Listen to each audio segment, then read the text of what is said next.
저희 여기 왜 온 거예요? 형수님, 지금 간헐적 가족 시간입니다. 지원서 내려고 왔잖아요, 형수님. 동 대표요? 그리고 이건 동대표 출마 신청서입니다. 어우, 사진이 그냥 아주. 윤서 씨 이거 접수 좀 해드려요? 네, 알겠습니다. 근데 저 뒤에 계신 분들은 우리 가족입니다. 안녕하세요. 저 와이프입니다.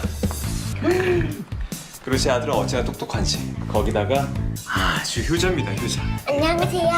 그리고 제 아버지는 식사하셨습니까? 저희는 정말 화목한 가족입니다. 화목한 가족입니다. Welcome back to Kdramas Decoded, and don't forget to subscribe to never miss an episode of your favorite K-drama. Episode 3 begins with the entire family meeting at a restaurant, where Hae-gang presents Hari with the contract for their fake marriage arrangement. Before signing, Hari carefully reads every clause and notices one stating that if either of them breaks the contract, they must pay back 3 times the amount they received as a penalty. She immediately objects, insisting that she always behaves professionally when it comes to work and has no intention of breaking the agreement. Understanding her concern, Hae-gang removes the penalty clause, and Hari signs the contract. Now that they are officially pretending to be a married couple, Hari says they should address each other affectionately, like a real family. Hae-gang jokingly suggests calling her darling, while Hari tells him he can simply call her honey. As they drive back toward True Value Estate, Hari suddenly asks Hae-gang if he really intends to move there. She almost reveals that her older sister lives in the complex, but stops herself before saying too much. Hae-gang notices her hesitation and wonders if that is why she insisted on removing the contract's penalty clause.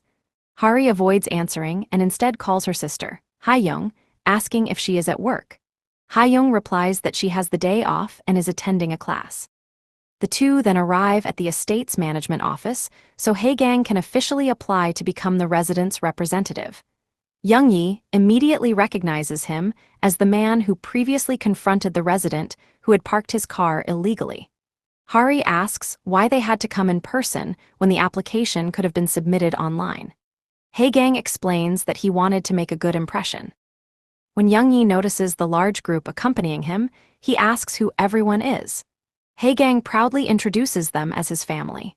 Young-yi jokes that very few candidates bring their entire family just to submit an application.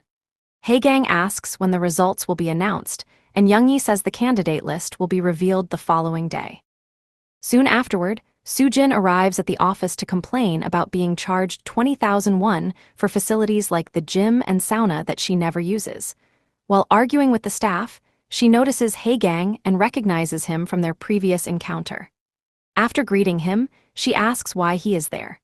Hae-gang explains that he has applied to become a resident's representative. Soo-jin looks at the people standing beside him and questions whether they are really his family because she has never seen them before. Young-yi confirms that they are indeed his family and tells Soo-jin to leave once her own business is finished. Later, Hae-gang and Hari walk through the park together. Curious about his true intentions, Hari asks why he wants to become the resident's representative. Hae-gang confidently replies that his ultimate goal is to become the estate's president. When Hari asks what he plans to do after that, he refuses to reveal his real objective. Hari shrugs it off, saying she only cares about earning the money promised in their contract. That evening, Hari returns home and worries that if her sister ever discovers she is pretending to be part of Hae-gang's family, she will be furious. While passing a nearby shop, Hari comes up with an idea. She visits Hae-young and encourages her to take a trip to France. Hae-young hesitates because she cannot afford it, but Hari assures her that she will cover all the expenses. Her real intention is to keep her sister away from the apartment complex while the fake family arrangement continues. Meanwhile, Hae-gang meets with Di-yoon. Di-yoon informs him that the money has been secured. Hae-gang promises to repay everything within 3 months. Afterward, Di-yoon leaves in a car driven by a man secretly working for Hae-gang. The driver later calls Hae-gang and reveals that Di-yoon is actually working for someone else who desperately wants the money returned. Hae-gang tells the driver to keep watching Di-yoon carefully, but not to get caught. Elsewhere, the current estate president, Kang-gun, speaks with several employees who encourage him to run for another term. However, Kang-gun declines. He mentions that one potential candidate, Ha-young, did not enter the race because he advised her not to, believing that she should focus on being a mother. They also discuss another candidate who has not yet appeared, unaware that he is actually working with Hae-gang. Hae-gang's big brother arrives carrying matching campaign shirts so everyone can help promote his election campaign. Later, Hari visits them, and the family heads downstairs together. Inside the elevator, they notice posters displaying all of the candidates running for residence representative. They discover that Soo-jin is also running, making her Hae-gang's biggest rival. Hae-gang is surprised because he had been told almost nobody wanted the position. Nearby, a wealthy businessman named Lee-won studies the campaign posters, especially Hae-gang's slogan, "I will work hard for the residents." He asks his secretary whether Hae-gang seems capable of keeping that promise. Before the conversation can continue, Lee-won notices that a parked car has damaged one of his trees. At the same time, Ha-young finishes packing for her trip to France. Hari sees her off and, after she leaves, wonders what excuse she will have when her sister returns in 2 weeks. Hae-gang's family begins campaigning enthusiastically. They dance, sing, and loudly encourage residents to vote for him. The campaign is so noisy that management staff comment they have never seen a candidate campaign this aggressively before, and eventually the police are called because of the loud music. Later that evening, the family gathers to discuss their campaign strategy. Hari carefully studies every candidate's campaign slogan, criticizing each one for being vague or unconvincing. She even challenges Hae-gang's slogan, asking how he actually intends to work hard for the residents. Unable to answer, Hae-gang realizes he needs to prove his words with actions instead of empty promises. The perfect opportunity arrives when a delivery truck is unable to enter the apartment complex. The driver unloads everyone's parcels at the entrance and tells the residents they will have to carry them home themselves. Hae-gang immediately volunteers to help. While assisting residents, he notices an elderly woman fall to the ground and quickly helps her up before carrying her packages. Hari realizes this is exactly the chance Hae-gang needs to demonstrate his campaign promise. Encouraged by her, he loudly announces that he and his family will deliver everyone's parcels. He gathers the entire team, and together they personally deliver every package throughout the apartment complex. By evening, many residents are praising Hae-gang and saying they intend to vote for him. Soo-jin overhears these conversations and tries to convince everyone not to be fooled, insisting that Hae-gang's family cannot continue doing free deliveries forever and that she would be a better choice.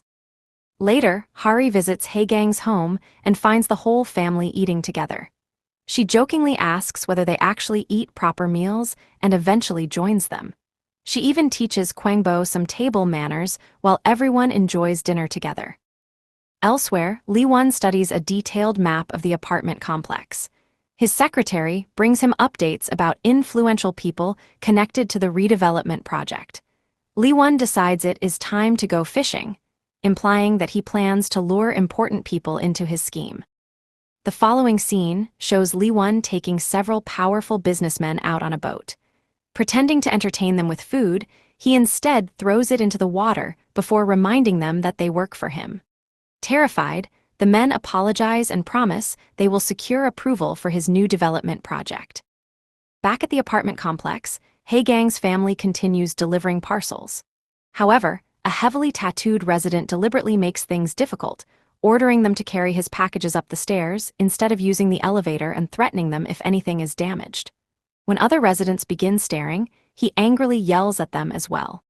Hae-gang's family wants to confront him, but Hae-gang refuses, reminding everyone that even unpleasant residents are still potential voters. Later, news spreads that one resident's parcel has been tampered with. Apples and homemade kimchi have disappeared from the package. Hae-gang questions the delivery workers, who all deny stealing anything. One employee remembers taking photographs of the deliveries as proof and shows them to Hae-gang. The photos reveal that the package had been delivered correctly outside Soo-jin's apartment, leading Hae-gang's team to suspect that she secretly swapped the contents. Searching for a way to fight back politically, Hari investigates Sujin's past and discovers information about an old academy fraud scandal connected to her. Whether the allegations are true or not, Hari decides to use them. She uploads the information online, and it quickly spreads throughout the residents' group chats. The next morning, Sujin visits the management office, but people now avoid her. She insists she never committed fraud and accuses Haegang of creating the rumors to destroy her campaign. However, no one believes her. That evening, Haegang walks Hari home. She says she can manage alone, but he worries because the neighborhood is unsafe. After repeatedly insisting, he convinces her to at least hold onto his jacket while they walk. Suddenly, they witness the tattooed resident violently attacking a security guard. Hari wants to intervene immediately, but Haegang stops her, believing it is too dangerous. Disappointed, Hari tells him that while he may be suitable to become president, he has failed as a human being. Ignoring her criticism, Haegang puts Hari safely into a taxi before returning alone. He confronts the tattooed man, beats him in a fight, and forces him to apologize to the injured security guard.